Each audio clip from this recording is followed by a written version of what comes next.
In this last segment of the three-part series with Dr. Quentin Wodon, Dr. Wodon explores three major topics: the monetary cost of child marriage, lessons learned from successful interventions, such as in the Center for Girls' Education in Nigeria, and finally, what should be done, specifically highlighting education as the most effective strategy to delay child marriage and early childbearing. What we found in many countries is that the largest economic cost of child marriage, and this is for child marriage as opposed to education, but the same reasoning applies.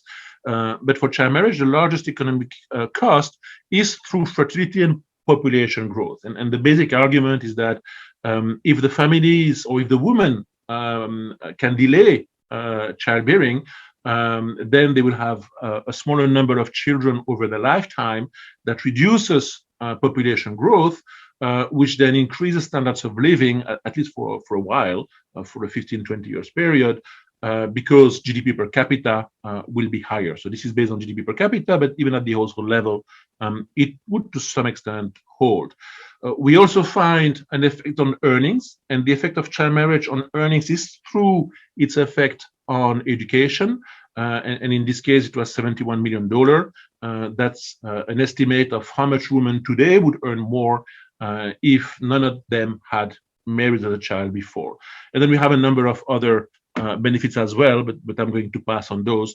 One interesting one is budget savings for the state, which relates again to lower population growth. Now, what we try to do in all of the studies that we're doing at the country level or regional level now is to share suggestions for what can be done. And one of the examples that I like is an intervention by the Center for Girls' Education in Nigeria. And they actually have done now an RCT, and they have preliminary results which are outstanding. But the idea was that the intervention combined the idea of safe space, where girls and women, could learn about life skills, sexual reproductive health, and so on, with an intervention and a stipend for them to remain in school. And there was a very good dialogue with the communities where they were intervening to get consensus on that. And the safe space plus with the economic incentive is what really helps.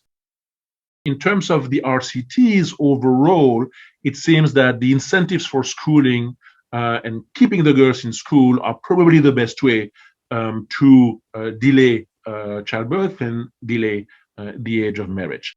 So what we typically say to countries, but of course with variations depending on the country, and I'll get back to those variations, is that if you want to improve girls' education, and if girls' education is indeed one of the best ways to delay marriage and childbearing, you need to have a number of basic conditions in place. You need to have schools. It needs to be affordable. The kids need to learn in school. Learning is very important. I'll give you some examples. And this was a presentation for Sierra Leone, so we emphasized the fact that they had just lifted a ban on pregnant girls returning to schools that they had when we presented this to them several months ago. But you also need targeted interventions, and beyond safe spaces, which have lots of advantages, the literature seems to suggest that incentives to remain in school is the key. And then you need to have efforts to change gender-based social norms, but that's still a literature that is building up. And we have fewer examples of successful interventions, although that may change in the future. We have a very strong economic case for investing in the education of girls and ending child marriage. Ending child marriage in turn would help reduce a lot of the early childbearing, not all of it, but quite a bit of it, and that proportion depends quite a bit on the country. Like it's very high in many countries, it's a bit lower, for example, in Liberia, even in Sierra Leone, and so on. And then we have quite a few solutions. But on the solutions, and maybe I'll take one more minute on that, I think we have to be very careful. I think we have to give a message that is based in part on the review of the RCTs and the literature and all of that. And that review suggests that what seems to work best is actually the economic incentive, reducing the opportunity cost or reducing the direct cost of going to school, right? But we also need the rest, the social norms, the learning, many different dimensions. And in some cases, we need to change the law in countries, right?